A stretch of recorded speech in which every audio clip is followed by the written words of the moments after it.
భారతదేశానికైతే ఒక పెద్ద సమస్య ఏంటంటే ఖలిస్తాన్ ఉద్యమం వెనకాల అమెరికా ఉంది. At the same time north south గొడవల వెనకాలన అమెరికన్ సహకారంతో నడిచేటటువంటి సోషల్ మీడియా ప్లాట్ఫారాలు నడుస్తున్నాయి.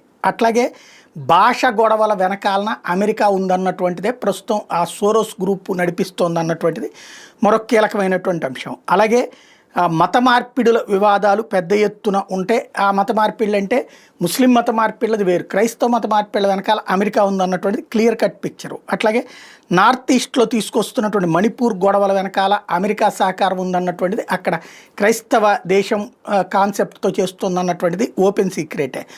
ఓవరాల్గా భారతదేశానికి స్నేహితుడిగా నటిస్తూ భారతదేశాన్ని దెబ్బతీసేటటువంటి ఈ కుట్రల వెనకాల ట్రంప్ వ్యక్తిగతమా లేకపోతే కనుక టోటల్గా అమెరికా మంత్రాంగమే అలా ఉందా అన్నటువంటిది ఇప్పుడు పెద్ద చర్చ.